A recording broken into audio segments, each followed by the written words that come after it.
मथुरा में शुक्रवार को अतिक्रमण हटाने के दौरान हुई जबरदस्त हिंसा के बाद आज हालात काबू में है। मरने वालों का आंकड़ा हालांकि 24 हो गया है। मथुरा में हिंसा का आज एक मोबाइल वीडियो भी सामने आया है, जिसमें प्रदर्शनकारी पुलिस वालों पर हमला करते हुए दिख रहे हैं। जबरदस्त गोलीबारी भी हो रही है। पुलिस के मुताबिक हिंसा में 22 प्रदर्शनकारियों की मौत हुई है, जिसमें महिलाएं भी हैं, जबकि एसपी सिटी मुकुल द्विवेदी और एसओ संतोष यादव शहीद हो गए। पुलिस ने 300 से ज्यादा उपद्रवियों को गिरफ्तार किया है। कुल मिलाकर 22 उपद्रवी जान गंवा चुके हैं। उपद्रवियों द्वारा भागते समय आग लगा दी गई, जिससे उन झोपड़ियों में विस्फोट हुए, जिसकी आवाज दूर दूर तक मथुरा वालों ने सुनी। यूपी के सीएम अखिलेश यादव ने हिंसा को पुलिस की चूक बताया। कहा, अंदाजा नहीं था कि प्रदर्शनकारियों के पास इतने हथियार होंगे। मैं समझता हूँ जो जांच कमेटी बनाई है और जब जांच होगी तो सब कुछ सामने आ जाएगा और किन की कमी है, कौन दोषी है, उन पे भी कार्रवाई होगी। मथुरा के जवाहर बाग पर करीब 2 साल से उपद्रवियों ने अवैध कब्जा कर रखा था। कब्जा करने वाले खुद को सत्याग्रही बताते थे, जिनकी संख्या करीब 5000 थी। हाईकोर्ट ने सितंबर 2015 में इसको खाली कराने का आदेश भी दिया था। गृह मंत्रालय ने भी इस मामले पर यूपी के सीएम अखिलेश यादव से बात की है। हर मुमकिन मदद का भरोसा भी दिया है।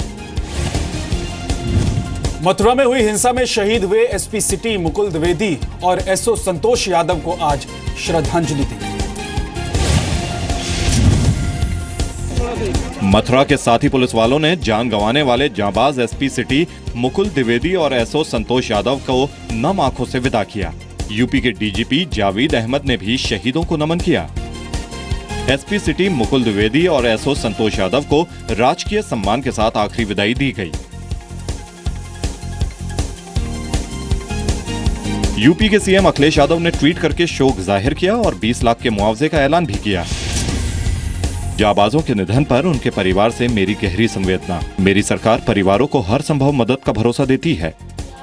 हिंसा में शहीद एसपी सिटी मुकुल द्विवेदी और एसओ संतोष यादव के परिवार में मातम का माहौल है। हर किसी का रो रो कर बुरा हाल है।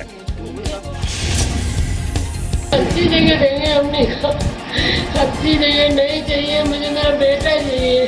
अब लाके दे डीजीपी साहब मेरा बेटा। तो अपराधी उनसे डरते थे, जो अपराधी होता था उससे डरता ही था। वो हर किसी के साथ अपनी सरलता के लिए फेमस थे। 1995 बैच में पीपीएस अधिकारी मुकुल द्विवेदी यूपी के औरैया के रहने वाले थे। 7 महीने पहले प्रमोशन के बाद मथुरा में एसपी सिटी के तौर पर उनकी पोस्टिंग हुई थी। जौनपुर के रहने वाले संतोष यादव 2001 में पुलिस में भर्ती हुए थे। वो सीधे दरोगा के पद पर भर्ती हुए। 2013 में आगरा से मथुरा आए थे। प्रदर्शनकारियों के हमले में 23 पुलिस वाले भी घायल हुए।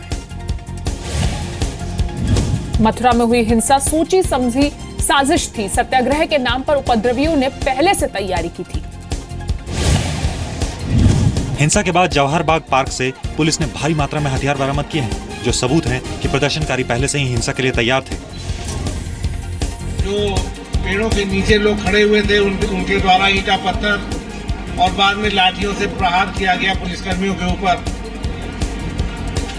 और ये जो पहला प्रहार हुआ असलहों से, लाठी डंडे से और ईंटा पत्थर से।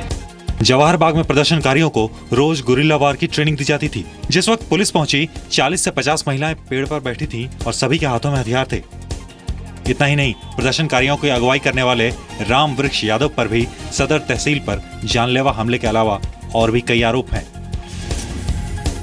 मुझे तो लगता है शासन का सीधा सीधा हाथ है। बताइए आप, एक पीएससी यहाँ पर खड़ी है, पुलिस यहाँ पर खड़ी है, इतना फोर्स यहाँ पर खड़ा है और वो आके चैलेंज दे रहा है, ए तुम यहाँ पर कैसे खड़े हो? पुलिस चाहती तो उनको यहीं से उठा लेती। सत्याग्रहियों की मांग थी कि 1 रुपए में 40 लीटर पेट्रोल और 60 लीटर डीजल दिया जाए। प्रदर्शनकारी राष्ट्रपति और प्रधानमंत्री का चुनाव रद्द किए जाने की मांग कर रहे थे। साथ ही देश में सोने के सिक्के को शुरू करने की मांग भी थी। शंभू सम्राट भारत के बैनर तले लोगों की मांग थी कि देश में आजाद हिंद फौज के कानून का शासन चले। साथ ही देश में मांसाहार पर बैन लगाया जाए और मांसाहार का सेवन करने वाले लोगों को सजा दी जाए। पुलिस के मुताबिक प्रदर्शनकारियों ने पुलिस पर ग्रेनेड से हमले भी किए थे। मथुरा जल रहा था, शहीदों के परिवार में मातम था, लेकिन इस सबसे बेखबर मथुरा से सांसद हेमा मालिनी शूटिंग में व्यस्त थी। आज सुबह मथुरा से बीजेपी सांसद हेमा मालिनी ने ट्विटर पर अपनी फिल्म एक थी रानी की शूटिंग की कुछ फोटो अपलोड की। सूत्रों के मुताबिक पार्टी की ओर से नाराजगी जताए जाने के बाद सारे ट्वीट डिलीट कर दिए गए और मथुरा में हुई हिंसा पर ट्वीट किया। लिखा, अभी मथुरा से वापस आई और हिंसा की खबर मिली। मथुरा में जो हुआ उससे मैं बहुत बहुत दुखी हूँ। मेरी जरूरत हुई तो मैं फिर से मथुरा जाऊंगी। कांग्रेस ने हेमा मालिनी के ट्वीट पर निशाना साधा, बीजेपी ने सफाई दी। अपने इलाके के प्रति संवेदना किसी भी चुने हुए प्रतिनिधि की पहली जिम्मेवारी है। उन्हें चाहिए कि वो मौके पर हो सके तो जाएं। हम लोग जहाँ है वो है, उनका कल आने का समय है, कितने बजे आते हैं वो जब आएंगे तो पता लगेगा। इससे पहले भी हेमा कई बार विवादों में रह चुकी हैं। जुलाई 2015 में हेमा मालिनी मथुरा एक्सप्रेसवे पर अपनी कार से हुए एक हादसे के बाद विवादों में आई थीं। हादसे में 2 साल के एक बच्चे की मौत हो गई थी। हेमा मालिनी को भी चोट आई थी। सितंबर 2014 में हेमा मालिनी ने विधवा महिलाओं पर भी एक विवादित बयान दिया था। कहा था कि वृंदावन में रहने वाली विधवाओं के पास बैंक बैलेंस है, फिर भी शहर में भीख मांगकर भीड़ बढ़ा रही हैं।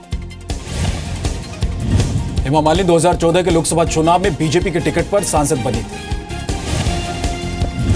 मथुरा में हिंसा को लेकर विरोधियों ने समाजवादी सरकार पर निशाना साधा है। यूपी में कानून व्यवस्था पर सवाल उठाए हैं।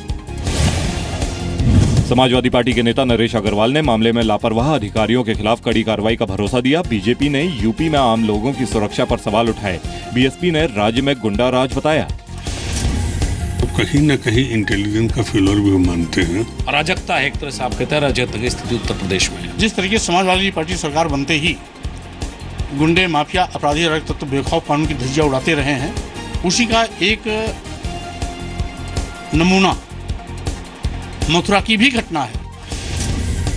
सूत्रों के मुताबिक स्थानीय नेताओं ने खुफिया एजेंसियों को जवाहर बाग में हथियारों की जानकारी दी थी। जवाहर बाग में उपद्रवियों के खिलाफ ऑपरेशन के लिए करीब 20 दिन से बैठकों का दौर जारी था।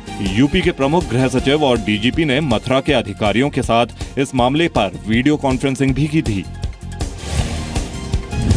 सूत्रों के मुताबिक प्रशासन ने कार्रवाई से पहले उपद्रवियों की संख्या जानने के लिए ड्रोन कैमरे का भी इस्तेमाल किया था, लेकिन पेड़ ज्यादा होने की वजह से पता नहीं चल सका।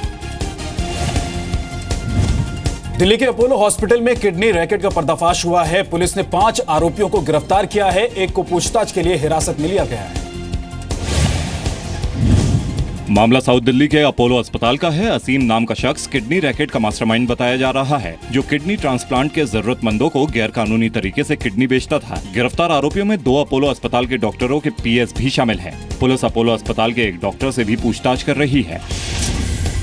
असीम नाम का एक मास्टरमाइंड है जो इस रैकेट का वो अपने दोस्त आशु के साथ मिलकर और हॉस्पिटल के ही 2 क्लरिकल स्टाफ के साथ मिलकर ऐसे लोगों को ढूंढता था जो कि 4 से 5 लाख रुपए लेकर अपनी किडनी डोनेट करते थे, और ऐसे रिसीवर को ढूंढते थे जिनको किडनी की जरूरत होती थी, उनसे 20 से 25 लाख रुपए लिए जाते थे। इन्वेस्टिगेशन हमारा चल रहा है, स्पेशल टीम्स काम कर रही हैं। अभी तक की इंफॉर्मेशन के हिसाब से हमारे हिसाब से और भी लोग इसमें इन्वॉल्व हो सकते हैं, कुछ और मिडलमैन हैं। आरोपों के मुताबिक किडनी को 5 लाख रुपए में खरीदकर जरूरतमंदों को 25 लाख तक में बेचा जाता था। पुलिस ने मास्टरमाइंड असीम के साथ बिचौलिए आशु, शिकायतकर्ता देवशीष और डॉक्टर के पीएस आदित्य और शैलेश को गिरफ्तार किया है। मास्टरमाइंड असीम पश्चिम बंगाल के 24 परगना का रहने वाला है। असीम अपने दोस्त आशु के साथ मिलकर पूरे रैकेट को ऑपरेट करता था। शिकायतकर्ता देवशीष पर कुछ दिन पहले अपनी पत्नी की किडनी बेचने का आरोप है। अपोलो अस्पताल ने बयान जारी कर किडनी रैकेट की जांच में पुलिस को पूरा सहयोग देने का दावा किया है और जांच के लिए सभी दस्तावेज और जानकारी उपलब्ध कराई जा रही है। भ्रष्टाचार समेत कई गंभीर आरोपों से घिरे महाराष्ट्र के राजस्व मंत्री एकनाथ खड़से ने खुद को बीजेपी की अंदरूनी साजिश का शिकार बताया। एकनाथ खड़से आज महाराष्ट्र बीजेपी अध्यक्ष राव साहब दानवे से मिले। ये मुलाकात करीब 1 घंटे चली। दानवे ने खड़से को पार्टी आलाकमान के रुख की जानकारी दी। विपक्ष ने खड़से पर कार्रवाई नहीं किए जाने को लेकर बीजेपी पर निशाना साधा है। मेरा मानना है कि पूरी तरह से मुख्यमंत्री का फेलियर है। 1, दूसरी बात, मुख्यमंत्री को तत्काल एकनाथ खड़से को हटाना ही चाहिए। मोदी जी का मुझे वक्तव्य याद है, ना खाऊंगा ना खाने दूंगा। खाने की रिपोर्ट तो नहीं आई है, लेकिन खाने दे रहे हैं, ऐसी कई रिपोर्ट आ चुकी हैं। एकनाथ खड़से पर सिंचाई विभाग के जरिए गलत तरीके से ठेका लेने का आरोप लगा है। आरोपों के मुताबिक खड़से ने पुणे के पास पत्नी और दामाद के नाम पर 3 एकड़ जमीन की खरीदारी में पद का दुरुपयोग किया। खड़से के मोबाइल पर सितंबर 2015 से अप्रैल 2016 के बीच दाऊद की पत्नी के कॉल आने की भी जांच चल रही है। गुरुवार को महाराष्ट्र के सीएम फडणवीस ने बीजेपी अध्यक्ष अमित शाह को पूरे मामले की रिपोर्ट सौंपी थी, जिसके बाद शाह ने पीएम से मुलाकात की थी। अब रफ्तार के शौकीन लोगों को सावधान करने वाली खबर। दिल्ली में आज एक भीषण सड़क हादसे में 6 लोगों की मौत हो गई। हादसा अलीपुर के पास समयपुर बादली इलाके में रिंग रोड पर सुबह करीब 4 बजे हुआ। दिल्ली से करनाल जा रही एक तेज रफ्तार कार ने संतुलन खोने के बाद एक भारी वाहन को पीछे से टक्कर मारी। हादसे में कार में सवार 6 लोगों की मौत हो गई। हादसे का अंदाजा इस बात से लगाया जा सकता है कि लोगों के शव कार से निकालने के लिए गैस कटर का इस्तेमाल करना पड़ा। और ये बताया जा रहा है कि एक इको स्पोर्ट्स कार तेज रफ्तार में थी, उसने अपना संतुलन खोया और फिर संतुलन खोने के बाद आप देख रहे हैं इको स्पोर्ट्स कार जो कि है उसमें 6 लोग सवार थे और जो कि 6 लोगों की मौत हो गई है। 6 लोग ब्रॉड डेड डिक्लेयर्ड हैं हॉस्पिटल में और अब इन्वेस्टिगेशन हम लोग कर रहे हैं, उनकी आइडेंटिफिकेशन के बारे में पता कर रहे हैं। एनसीआरबी की रिपोर्ट के मुताबिक 2014 में भारत में सड़क हादसों में हर घंटे 16 लोगों की मौत हुई थी। राजस्थान के सीकर में शादी का खाना खाने से करीब 250 लोग बीमार हो गए। मामला सीकर के मकसूदपुरा गांव का है, जब किशनलाल के बेटे की शादी के रिसेप्शन में खाना खाने के बाद सबको उल्टियां होने लगी। आनंद फानन में सभी को सीकर के अस्पताल में भर्ती कराया गया, लेकिन अस्पताल में बेड की कमी होने से मरीजों को गैलरी में ही जमीन पर लेटाकर इलाज देना पड़ा। डीएम, एसपी और सीएमओ ने अस्पताल पहुंचकर हालात का जायजा लिया और सभी को मुफ्त इलाज दिए जाने का आदेश दिया। शादी के हमारे कोई खाना है रायता में या कोई बर्फी हुई यानी चीज हुई, कोई जो मालूम नहीं पड़ेगा चीज से यानी परेशानी होगी। क्या परेशानी होगी? यानी सबको उल्टी, दस्त और पेट में दर्द होना। डॉक्टर्स को हिदायत दे दी गई है प्रॉपर इनका इलाज हो, कोई होता ही नहीं बनता। अधिकांश लोग यहाँ इसके हॉस्पिटल सीकर में आए, करीब 350 से 350 लोग यहाँ आए हैं, उन सबका उपचार चल रहा है। नागपुर में हिंदू और मुस्लिम परिवारों के बीच किडनी ट्रांसप्लांट ने 2 लोगों को नई जिंदगी दी। 30 साल के मोहम्मद साबिर और 35 साल के विनोद ससाने को किडनी की जरूरत थी, लेकिन दोनों मरीजों के परिवार की किडनी इनसे मैच नहीं हो पा रही थी। जांच के दौरान पता चला कि साबिर की पत्नी की किडनी विनोद से मैच कर रही है, जबकि विनोद के पिता की किडनी साबिर को लगाई जा सकती है। अस्पताल ने परिवार को जानकारी दी। दोनों परिवार किडनी ट्रांसप्लांट के लिए राजी हो गए। ये actually swap kidney transplant surgery है, जिसमें 2 परिवार थे। दोनों परिवार में एक पेशेंट थे जिनको किडनी की ज़रूरत थी और मेरे पिताजी का भी पॉजिटिव होने के कारण, वो साबिर साहब को मैच होने के कारण मेरे पिताजी साबिर साहब को देने के लिए तैयार हो गए थे। ये लोग कहते हैं कि हिंदू की किडनी मुस्लिम को नहीं लगाना और मुस्लिम की किडनी हिंदू को नहीं लगाना, ये मन की भावना है। सब एक ही है और भाई भाई है। विनोद ससाने का ब्लड ग्रुप बी पॉजिटिव है, लेकिन किडनी देने वाले उनके पिता का ब्लड ग्रुप ए पॉजिटिव था। मोहम्मद साबिर का ब्लड ग्रुप ए पॉजिटिव है, जबकि किडनी देने के लिए तैयार पत्नी का ब्लड ग्रुप बी पॉजिटिव था। अस्पताल में किडनी ट्रांसप्लांट के लिए डॉक्टरों को मुंबई से बुलाया गया था। नागपुर के किसी भी अस्पताल में किडनी ट्रांसप्लांट का ये पहला मामला है। फ्रांस और जर्मनी में एक हफ्ते से जारी तूफान और तेज बारिश से हालात बिगड़ गए। बाढ़ की वजह से फ्रांस की राजधानी पेरिस के द लूव्र म्यूजियम को बंद कर दिया गया है। म्यूजियम के बेसमेंट तक पानी पहुंच गया है। जर्मनी के दक्षिणी हिस्से में नदियां उफान पर है। कई शहरों में बाढ़ का पानी घुस चुका है। सड़कें भी नदियों में तब्दील हो गई हैं। बाढ़ के पानी से बचने के लिए लोग मकानों की छत पर रहने को मजबूर हैं। बाढ़ प्रभावित इलाकों में स्कूल और कॉलेज बंद कर दिए गए हैं। बाढ़ की वजह से अब तक 10 लोगों की मौत हो चुकी है। अगले 24 घंटे में फ्रांस और जर्मनी में भारी बारिश की चेतावनी जारी की गई है।